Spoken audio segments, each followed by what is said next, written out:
Astaghfirullah. Bismillahirrahmanirrahim. Assalamualaikum warahmatullahi wabarakatuh. Alhamdulillah wassalatu wassalamu ala Rasulillah wa ala alihi wa sahbihi wa mawalah wa la hawla wa la quwata illa billahi wa ba'du. Kita lanjutkan kajian kitab Arba'in Nawawi dan kita masuk pada hadis Abi Dzar, Jundub ibn Junadah dan Abi Abdurrahman Mu'ad ibn Jabal radhiyallahu anhuma. Kita baca hadisnya. Ada kitabnya. Yang lain mana? Ada semuanya. Oke. An Abi Dzarrin Jundub ibn Junadah wa Abi Abdurrahman Mu'ad ibn Jabalin radhiyallahu anhuma an Rasulillah sallallahu alaihi wasallam qala ittaqillaha haitsuma kunta wa'ad bi'is sayyi'atal hasanata tamhuha wa khaliqin nasa bi khuluqin hasanin. Rawahu Tirmidzi wa qala haditsun hasanun wa fi ba'din nusakh hasanun sahih. Dari Abi Dzar, Jundub ibn Junadah dan Abi Abdurrahman Mu'ad ibn Jabal radhiyallahu anhuma, dari Nabi sallallahu alaihi wasallam dia bersabda, ittaqillaha, bertakwalah kamu, haitsuma kunta, dimanapun kamu berada. Wa atbi'is sayyi'atal hasanata tamhuha, wa atbi'i, dan ikutilah, as-sayyi'ata, keburukanmu, al-hasanata, dengan kebaikan, tamhuha, maka akan menghapuskan keburukan. Wa khaliqin nas, dan pergaulilah manusia, bi khuluqin hasanin, dengan akhlak yang baik. Hadis ini adalah hadis yang penting kita bahas, ikhwan, karena hadis ini bicara tentang sebuah keutamaan. Pertama, bicara tentang takwa. Yang kedua, bicara tentang taubat.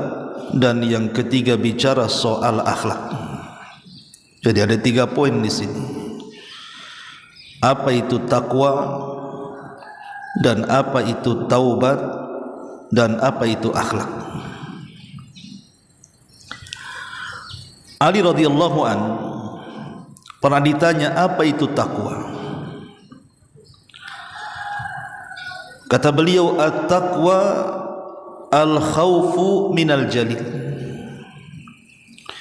wal amalu bitanzil wal qana'atu bil qalil wal isti'dad li yaumir rahil. Takwa itu terdiri daripada 4 kata-kata Ali. Yang pertama, al-khawfu minal jalil, tertanam perasaan takut dari Allah subhanahu wa ta'ala.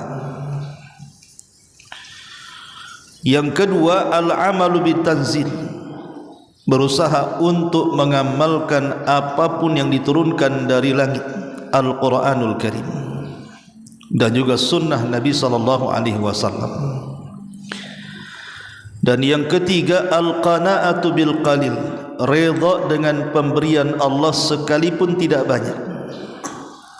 Dan yang terakhir, al-isti'dad li yaumir rahil, mempersiapkan diri untuk hari setelah kematian. Itulah takwa, kata Ali. Ma'asyiral muslimin, ikhwatu fillah, rahimani wa rahimakumullah. Manusia ini Di hadapan Allah Subhanahu wa taala semua sama. Saya, antum atau siapapun di dunia ini, di mata Allah Subhanahu wa taala itu sama. Baik yang kaya ataupun yang miskin, baik pejabat ataupun rakyat, baik yang berkulit hitam atau berkulit putih, baik laki-laki atau perempuan, itu semua sama di hadapan Allah Azza wa Jalla. Makanya Nabi SAW mengatakan, la fadla bainal arabi wal a'jam walal aswad alal ahmar. Tidak ada keutamaan di antara kalian, apakah kalian orang Arab ataukah bukan Arab, apakah kalian berkulit hitam ataupun merah, semua sama di mata Allah Subhanahu wa taala. Lalu apa yang membedakannya? Yang membedakannya adalah ketakwaan kita kepada Allah Subhanahu wa taala. Allah mengatakan, inna akramakum indallahi atqakum. Orang yang paling mulia di antara kalian itu orang yang bertakwa. Jangankan kita manusia, binatang. Satu binatang dengan binatang yang lainnya itu memiliki keunggulan masing-masing. Sapi, tidak semua sapi sama. Tentu ada yang mahal harganya, karena boleh jadi mungkin besar dagingnya. Tetapi sapi yang besar dagingnya itu, yang mahal harganya, terkadang terkalahkan mahal harganya dengan burung yang kecil atau kucing yang kecil, yang mungkin ras kucing tertentu itu harganya terkadang di atas sapi. Jadi masing-masing binatang itu ada keunggulan satu dengan yang lainnya. Yang satu karena berat badannya, yang satu karena warnanya, yang satu karena suaranya, yang satu karena bentuknya. Binatang saja satu dengan yang lain ada keistimewaan. Lah kalau binatang memiliki keistimewaan, maka mimbabil aula tentu manusia juga punya keistimewaan. Tapi keistimewaan manusia tidak seperti binatang. Umpamanya ada manusia gemuk, karena berat badannya dia lebih utama dibandingkan yang kurus, yang krempeng. Tidak, karena itu bukan cirinya. Atau mungkin ada manusia yang suaranya lembut, indah, bagus, yang bagus suaranya lebih utama dibandingkan yang jelek suaranya. Bukan itu keutamaan manusia.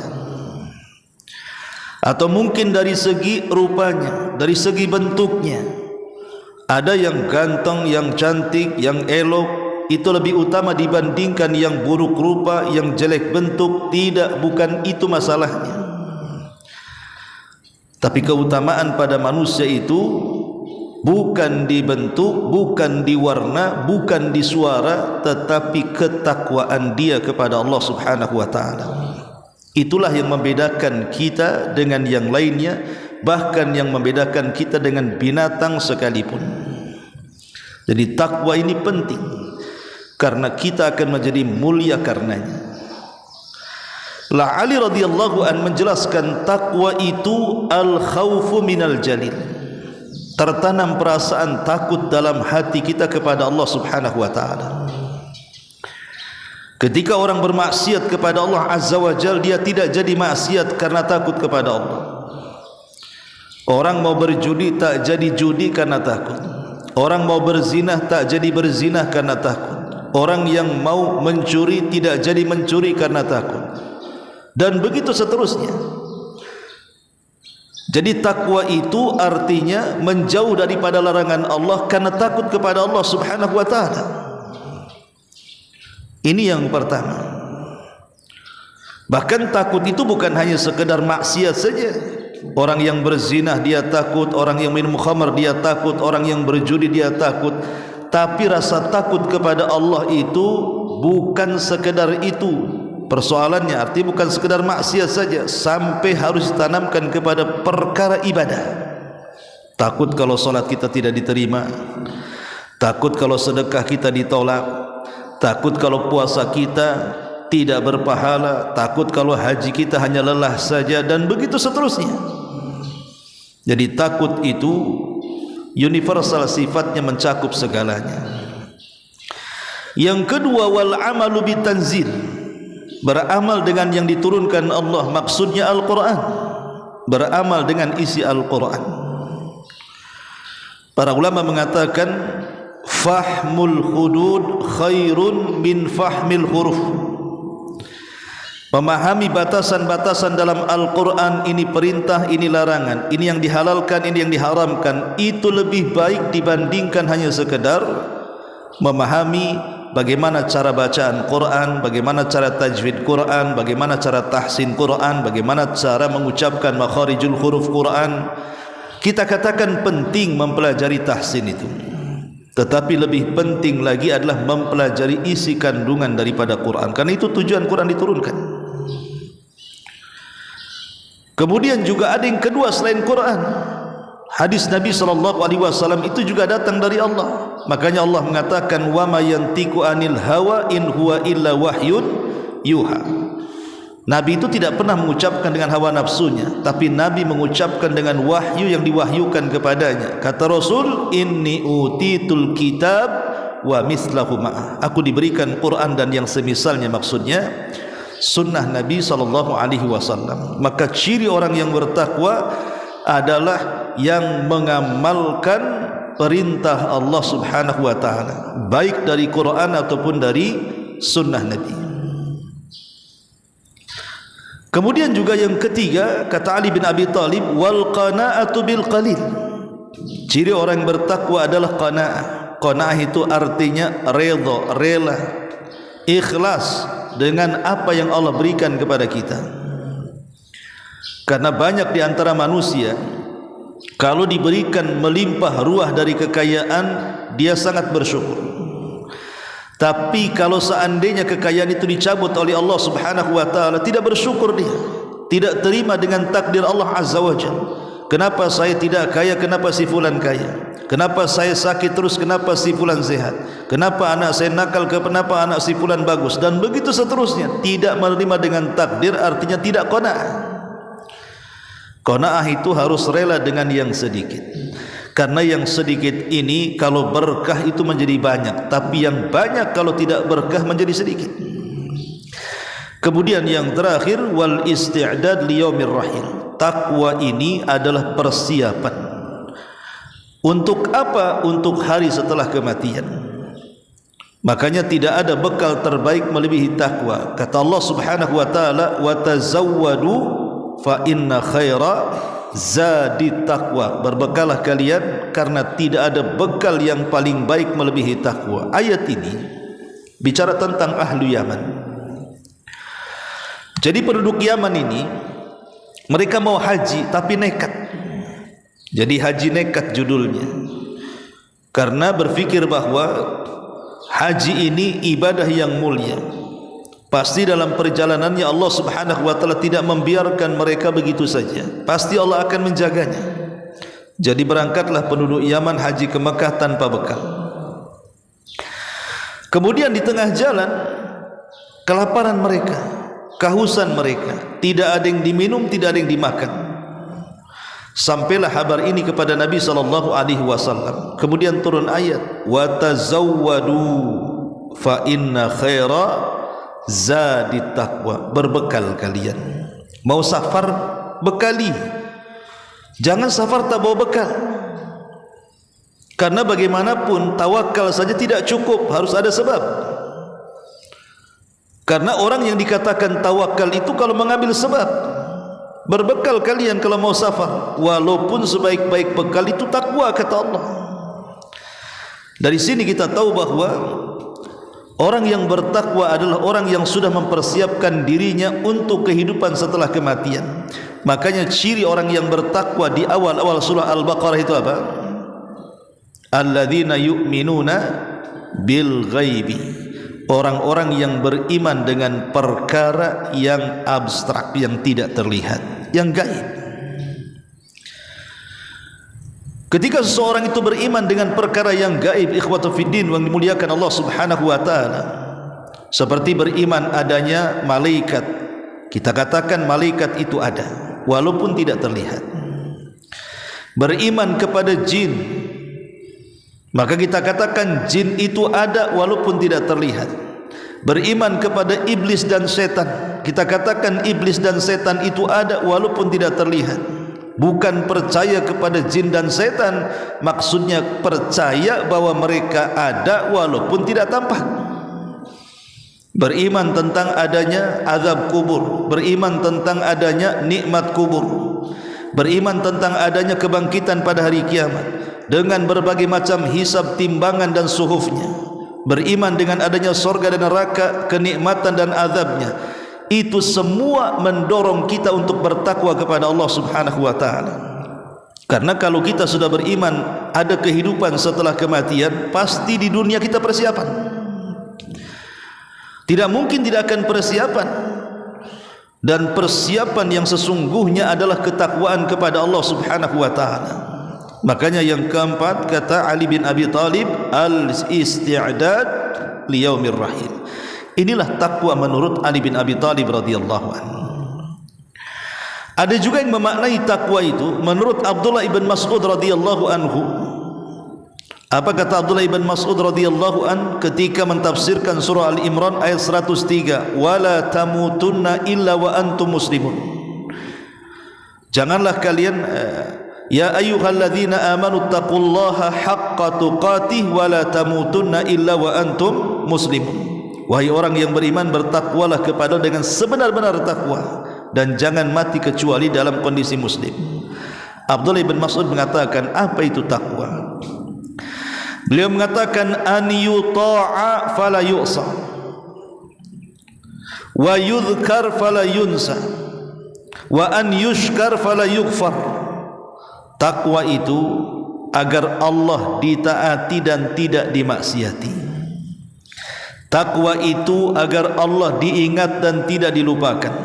Takwa itu agar Allah disyukuri akan nikmat yang Allah anugerahkan kepada kita dan tidak dikufuri.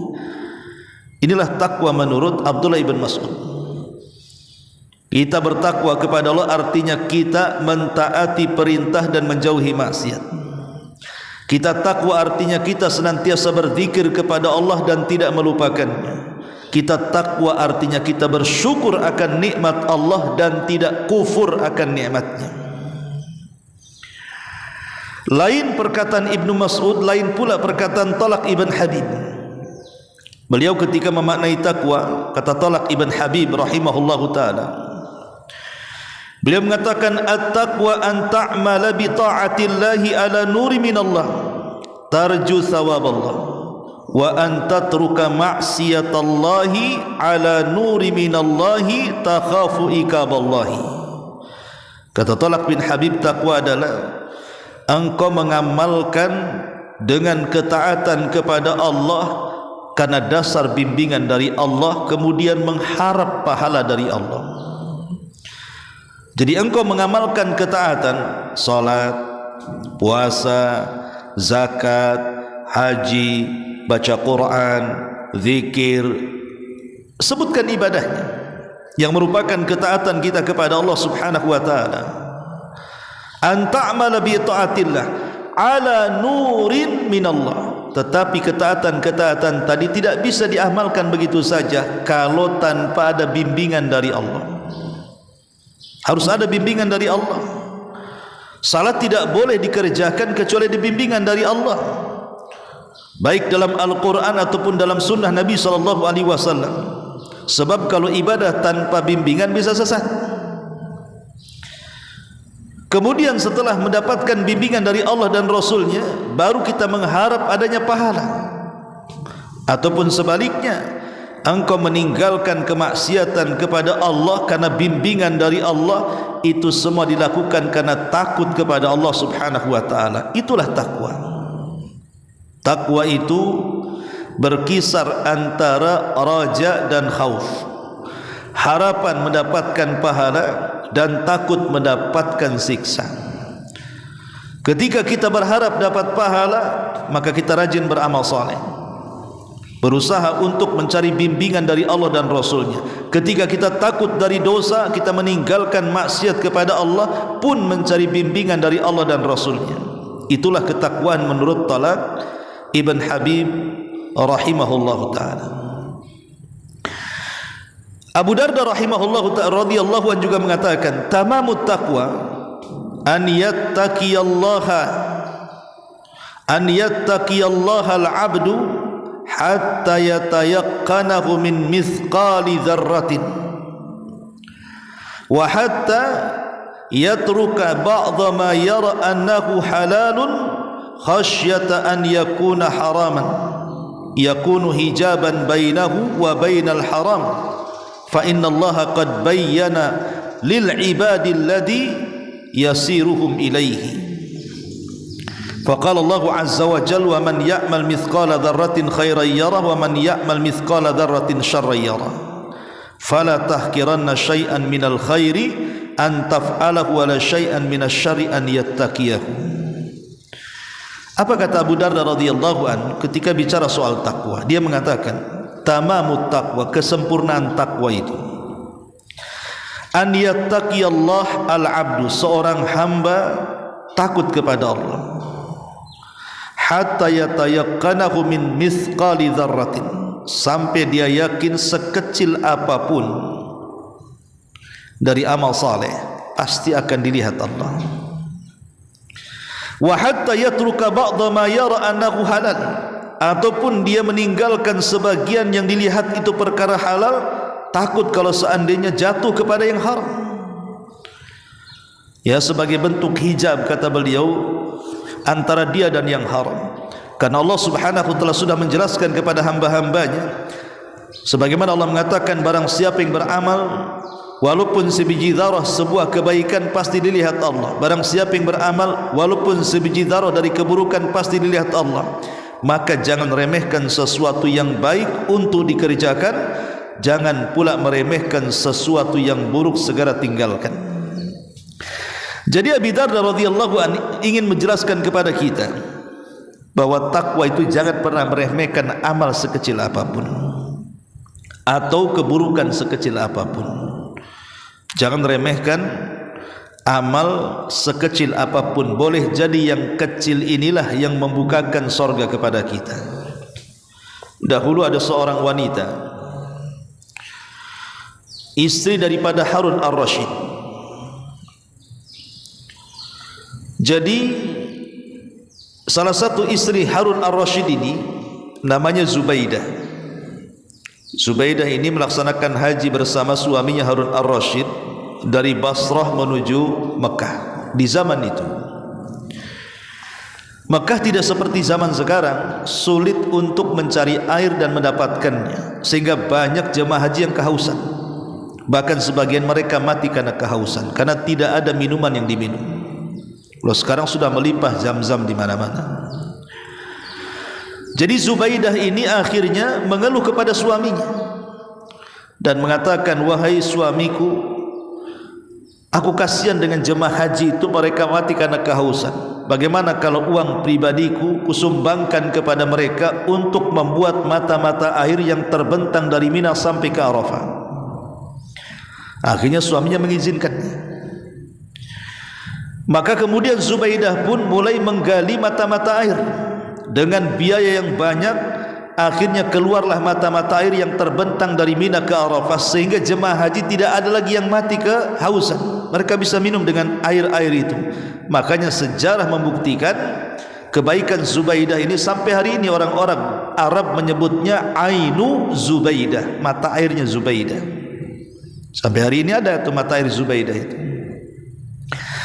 Jadi sebelum wafatnya Zubaidah ini bermimpi berjumpa dengan Allah subhanahu wa ta'ala dan dipanggil. Tiba-tiba setelah dipanggil oleh Allah subhanahu wa ta'ala, dia pun dengan wajah yang sumringah senyum.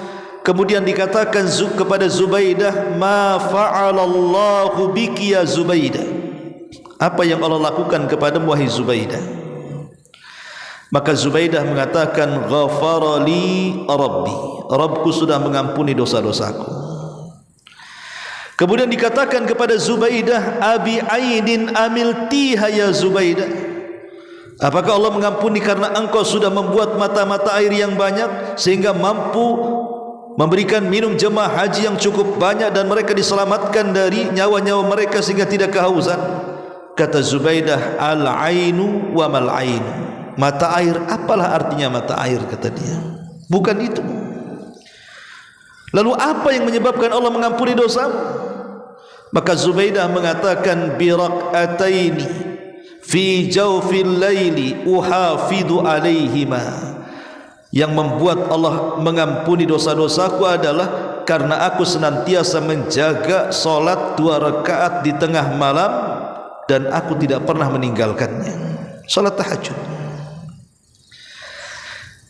Kita lihat kisah ini, kita kira bahwa Zubaidah mendapatkan pintu ampunan itu karena sudah menginfakkan uang miliaran kalau hari ini, membangun mata-mata air sehingga memberi minum jemaah haji. Yang dahulu di zaman Bani Israel ada seorang wanita pelacur memberi minum anjing masuk surga karena keikhlasannya. Ini yang dikasih minum bukan anjing, tapi jemaah haji yang sedang ibadah. Tetapi buktinya bukan itu yang menjadikan Zubaidah diampuni dosanya, tapi amalan yang semua orang bisa melakukannya. Kalau infak triliunan, tidak semua orang bisa melakukannya, hanya orang-orang kaya saja yang bisa melakukannya. Tapi kalau solat 2 rakaat, mau si miskin, mau si kaya, mau anak kecil, mau orang dewasa, mau laki-laki, mau perempuan, dia bisa melakukan solat 2 rakaat. Itu pula amalan yang kecil.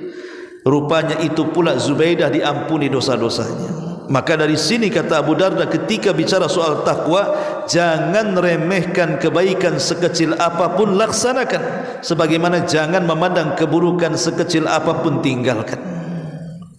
Itulah hakikat takwa. Lah takwa yang seperti ini, kata Nabi SAW, ittaqillaha haitsu ma kunta. Maka tanamkan takwa yang seperti ini dimanapun kita berada. Takwa itu bukan hanya atribut, ikhwan, ya. Karena ada orang yang takwa itu memandang hanya sekadar atribut sudah dikatakan takwa. Kalau orang sudah pakai jubah, kalau orang sudah pakai gamis, kepalanya pakai sorban, kemudian juga yang akhwatnya sudah pakai jilbab, sudah pakai niqab, sudah pakai cadar, sudah pakai kaos kaki, dikatakan takwa? Tidak juga. Tengok bulan Ramadan itu, rocker saja pakai jubah kan, artis saja pakai jilbab. Ya mungkin itu sedikit daripada alamat takwa, tapi itu bukan takwa. Takwa itu bukan dari pakaian lahiriah yang kita pakai. Pejabat saja banyak yang disumpah suruh bertakwa kan begitu ketika dilantik, tapi setelah dilantik korupsi pula dia. Jadi takwa itu bukan penampilan, takwa itu letaknya di dada. Kata Nabi SAW, at-taqwa hahuna, takwa lo di sini, kata Rasul. Takwa itu di hati. Orang kalau sudah masuk ketakwaan dalam hatinya, maka hati ini yang akan menggerakkan seluruh badannya. Ketika Allah perintahkan maka dia laksanakan, ketika Allah larang maka dia tinggalkan, ketika Allah haramkan maka dia tinggalkan, ketika Allah halalkan maka dia nikmati. Itulah takwa. Jadi hati yang mendorong dia. Makanya ketika kita membahas ayat saum, ayat puasa dalam surah Al-Baqarah itu, ya ayyuhalladzina amanu kutiba alaikumus siyam kama kutiba alal ladzina min qablikum la'allakum tattaqun. Wahai orang-orang yang beriman, telah diwajibkan kepada kalian berpuasa sebagaimana puasa ini diwajibkan kepada umat sebelum kalian. Agar apa? Agar kalian lapar? Bukan. Agar kalian haus? Bukan. Agar kalian merasakan penderitaan orang miskin yang tidak makan, tidak minum? Bukan. Itu bukan hikmah puasa. Tapi Allah tutup dengan kata-katanya, la'allakum tattaqun, agar engkau bertakwa. Jadi puasa 1 bulan di bulan Ramadan itu persiapan 11 bulan setelahnya, supaya cermin takwanya itu ada dari puasa yang kita lakukan selama 1 bulan penuh di bulan Ramadan itu. Maka Rasul mengatakan, bertakwalah engkau dimanapun kau berada. Yang kedua, Nabi mengatakan, wa atbi'is sayyi'atal hasanata tamhuha. Ikutilah perbuatan burukmu dengan kebaikan, niscaya kebaikan itu bisa menghapus keburukan, dan ini alamat orang yang bertobat. Setiap manusia itu melakukan kesalahan. Kullu bani Adam khata'un wa khairul khata'ina tawwab. Setiap anak Adam itu pasti khata'. Khata' ini diambil dari kalimat siyag al-mubalaghah. Khata'un, kalau antum belajar bahasa Arab ada namanya siyag al-mubalaghah. Artinya khata' dengan khata' itu beda. Kalau khata' tanpa tasdid, kalau khata' itu ada tasdidnya. Kalau khata' saja artinya orang melakukan kesalahan tanpa ada unsur kesengajaan. Itu namanya khata'. Afwan ana khata', afwan ana salah. Ya. Dan dilakukan 1-2 kali saja. Tapi kalau pakai tasdid khata'un, artinya orang yang banyak salahnya, orang yang banyak dosanya dan ada unsur kesengajaannya. Itulah makna khata'. Setiap anak Adam itu khata', pasti banyak melakukan salah, dan pasti ketika melakukan kesalahan itu ada unsur kesengajaan. Tetapi kesalahan itu bukan aib bagi kita.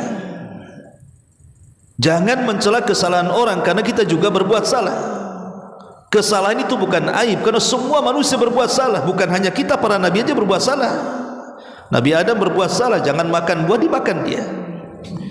Nabi Nuh mendoakan kehancuran kaumnya, la tadhar alal ardi minal kafirina dayyara. Semua manusia tidak terkecuali, mau nabinya mau umatnya melakukan kesalahan. Tapi tentu kesalahan para nabi berbeda dengan kesalahan kita. Tapi intinya semua manusia berbuat salah. Jadi kesalahan itu bukan aib. Yang aib itu kalau kita berbuat salah tidak lekas bertobat. Makanya hadis selanjutnya Rasul mengatakan wa khairul khatta'ina tawwabun, dan sebaik-baik orang yang banyak melakukan kesalahan dengan sengaja itu tawwabun. Tawwab juga sama siyag mubalaghah, artinya kathrah at-taubah, banyak bertobat. Satu sisi kita banyak salah, sisi lain harus banyak bertobat. Dan Allah itu Maha Pengampun lagi Maha Pemaaf. Kita berbuat dosa hari ini, kemudian kita bertobat, Allah ampuni. Besok kita berbuat dosa lagi, kemudian bertobat, Allah ampuni. Besoknya lagi kita berbuat dosa, kemudian bertobat, Allah ampuni. Selama hamba itu mau bertobat, pasti Allah akan ampuni. Dalam hadis kursi Allah mengatakan, lau ataitani bi qurabil ardi khataya thumma laqitani la tusyrik bi syai'an la ataituka bi qurabiha maghfiratan. Kalau kau datang kepadaku dengan sebumi kesalahan, kau datang meminta maaf, tidak menyekutukan Allah, ku ampuni kesalahan kalian semuanya. Begitulah rahmatnya Allah Subhanahu wa taala. Maka salah satu ciri taubat adalah pertama menyesal, an-nadam. Kalau kita berbuat kesalahan jangan diteruskan, berhenti kemudian menyesal. Dari penyesalan itu berazam untuk tidak melakukan kembali. Dari berazam tidak melakukan kembali, ikutilah perbuatan buruk yang sudah kita kerjakan dengan kebaikan. Dengan itulah amalan kita akan menghapus dosa-dosa kita. Dahulu di zaman Nabi ada anak muda.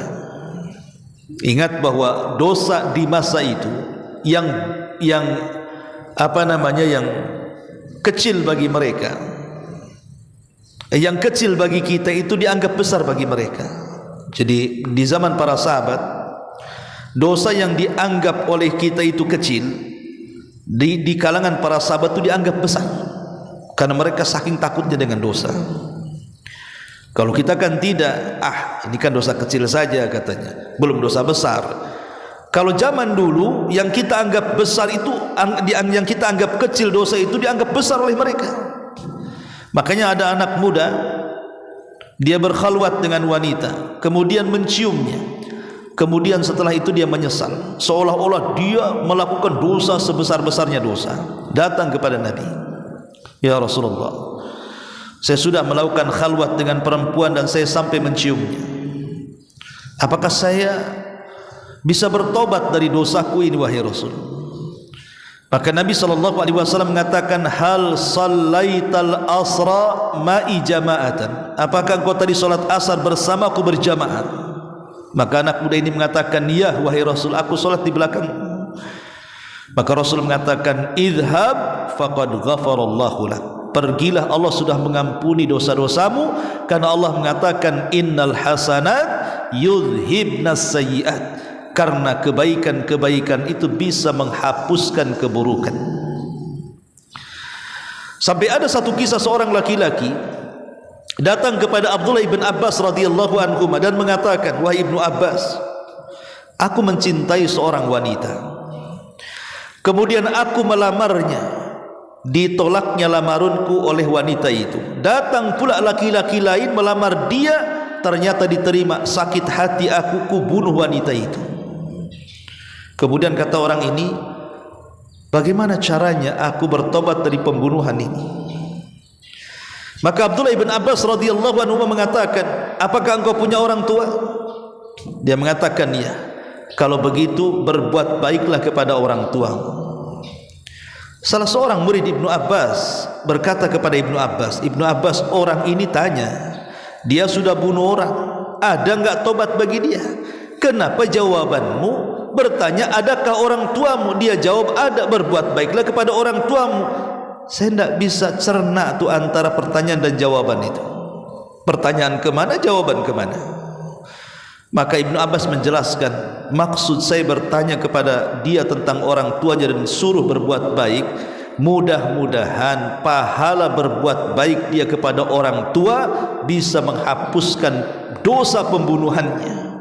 Karena Allah itu berfirman, innal hasanat yudhibnas sayyi'at, karena kebaikan itu bisa menghapus keburukan. Dan yang terakhir, di sini Nabi SAW mengatakan apa? Wa khaliqin nas bi khuluqin hasan.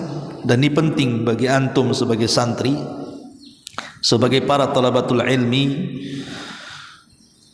yang semangat untuk menuntut ilmu. Akhlak dalam kehidupan para penuntut ilmu itu penting.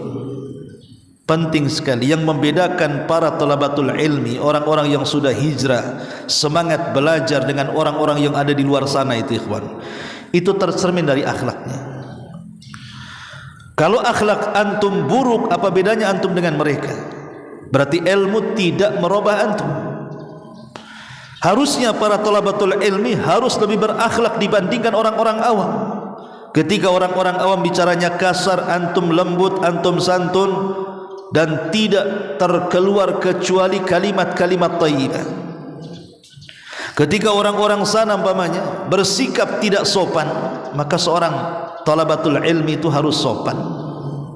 Tercermin dari akhlaknya, tercermin dari matanya tidak memandang yang haram, tercermin dari telinganya tidak mendengar yang haram, tercermin dari lisannya tidak mengucapkan yang haram, tercermin dari gerak badan tubuhnya tidak melakukan hal-hal yang diharamkan Allah Subhanahu wa taala. Para talabatul ilmi harus punya akhlak.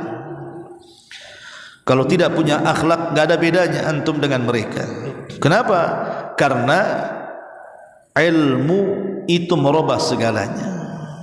Ilmu itu yang membuat kita takut kepada Allah. Makanya Allah mengatakan, innama yakhshallah min ibadihil ulama. Orang yang takut kepada Allah itu mereka orang-orang yang betul-betul menekuni ilmu agama. Maka seorang talabatul ilmi, seorang yang menempuh pendidikan agama harus menonjol akhlaknya. Dan akhlak itu dikatakan oleh Imam Ibn Rajab dalam kitab Jami' al-Ulum wal Hikam, ketika menukilkan perkataan salaf bicara soal akhlak. Hasan al-Basri mengatakan, akhlak adalah al-qaramu wal-badhalatu wal-ihtimal. Akhlak itu terdiri daripada 3 kata. Al-qaram, qaram itu artinya kedermawanan. Kalau kita punya ilmu, bimbing orang lain. Kalau kita punya harta, bantu orang lain. Kalau kita punya tenaga, tolong orang lain. Minimalnya Kita mendoakan orang lain ketika kita tidak bisa membantu, minimalnya doalah. Itu namanya karam. Nampak ada saudara kita terjatuh naik motor, segera bangunkan, angkat barangnya, tolong orangnya. Ada mungkin saudara kita mau pinjam barang-barang kita, berikan, dan begitu seterusnya. Ada saudara kita mungkin ilmunya kurang, ketinggalan pelajaran, tidak paham dalam ilmu tertentu, dan kita tahu, bimbing orang itu. Itulah karam artinya. Kemudian yang kedua, al-badzalah, mencurahkan segala kemampuan, mencurahkan segala kemampuan untuk melakukan kebaikan. Jangan remehkan kebaikan apapun, sekecil apapun lakukan. Atau al-ihtimal, kita harus sabar dari gangguan orang. Kalau kita disakiti, sabar. Kalau kita diganggu, sabar. Kita sabar dari gangguan orang lain, tidak perlu dibalas. Memang membalas keburukan dengan keburukan yang sama boleh. Contoh mamanya, ada orang menghina kita dengan menyebutkan dasar anjing, maka kita boleh menjawab engkau yang anjing. Hanya sebatas itu. Kita boleh membalas keburukan dengan keburukan. Kalau dia satu kata, kita jawab dengan satu kata. Jangan dia satu kata, kita pula tiga kata. Dia mengatakan kita anjing, kita pula tambah anjing, babi, buaya. Itu tak boleh. Itu sudah melebihi kapasitas, ya. Tetapi sebaik-baiknya kita tidak membalas. Kalaupun harus membalas, balas dengan yang sama. Tapi sebaik-baiknya adalah jangan membalas. Itu namanya ihtimal, sabar dari gangguan. Ini menurut Hasan Al-Basri. Lain perkataan Hasan Al-Basri, lain pula Abdullah ibn Mubarak. Dia mengatakan bastul wajhi, akhlak itu tercermin dari wajah. Wajahnya tukang senyum, tidak menakuti orang, tidak suka melotot, tidak suka emosi. Karena orang emosi itu kaca pun pecah kalau kita ngaca, karena wajah kita jadi setan di situ. Makanya yang pertama tercermin dari wajah, akhlak itu tercermin dari wajah. Kemudian yang kedua, badlul ma'ruf, mengerahkan segala daya dan upaya untuk melakukan kebaikan. Kemudian kaful adza, mencegah keburukan orang lain. Al-amru bil ma'ruf wan nahyu anil munkar. Ini juga akhlak, kata beliau. Ada juga mengatakan Ishaq ibn Rahawai, seorang ulama Syafi'i, dia menambahkan selain daripada bastul wajhi, akhlak itu tercermin dari wajah, senyum, mengeluarkan kata-kata santun, tidak melotot, tidak mudah marah, dan begitu seterusnya. Beliau mengatakan Allah taghdab, jangan emosi, kendalikan emosi. Karena mengendalikan emosi itu bagian daripada akhlak. Karena biasanya kalau memperturutkan emosi, hilang akhlak. Karena orang emosi itu biasanya mengeluarkan kata-kata kotor. Mata aja mau keluar orang emosi itu, tangan aja mau nabok, kan gitu. Itu orang emosi, hilang akhlaknya ketika emosi. Itu menurut Ishaq ibn Rahawai rahimahullahu ta'ala. Bahkan sebagian ahlul ilmi meluaskannya, mengatakan husnul huluk itu kadhmul ghairi, menahan amarah, wa izharut talaqati wal bashasha, tampakkan kelembutan wajahnya, wal afu aniz zalin, maafkan dari yang tergelincir, wa kaful adza an kulli muslim, cegah keburukan dari seorang muslim. Kemudian juga tolonglah orang-orang yang dizalimi. Ini semua adalah bagian daripada akhlak. Intinya bahwa akhlak ini, ikhwatu fiddin, itu derajatnya sangat tinggi. Bahkan ada sorga yang tidak bisa diraih dengan salat malam, tidak bisa diraih dengan puasa sunnah, tidak bisa diraih dengan zikir dan baca Quran. Hanya bisa diraih dengan akhlak yang mulia. Jadi akhlak ini tinggi sekali. Makanya Rasul mengatakan bu'istu li utammima makarimal akhlak, aku diutus untuk menyempurnakan akhlak manusia. Yang sudah diajarkan para nabi sebelumnya, Rasul sempurnakan. Termasuk juga pujian Allah kepada Rasul yang tidak pernah dipuji oleh Allah kepada nabi-nabi yang lainnya, wa innaka la'ala khuluqin azim. Kenapa Allah turunkan ayat ini? Kenapa? Kata Aisyah radhiyallahu anha, karena Rasul itu menampakkan akhlaknya di hadapan para sahabat. Tidaklah Rasul diundang oleh siapapun, baik orang kaya, baik orang miskin, baik orang merdeka, baik orang yang budak. Di zaman itu kan ada perbudakan, pasti Rasul akan datang menghormatinya, dan itu akhlak. Dari sini turun ayat wa innaka la'ala khuluqin azim, engkau di atas akhlak yang luhur wahai Muhammad. Inilah di antara 3 nasihat Nabi sallallahu alaihi wasallam. Mudah-mudahan manfaatnya. Subhanaka wa bihamdika asyhadu an la ilaha illa anta astaghfiruka wa atubu ilaik. Allahu taala alam. Assalamualaikum warahmatullahi wabarakatuh.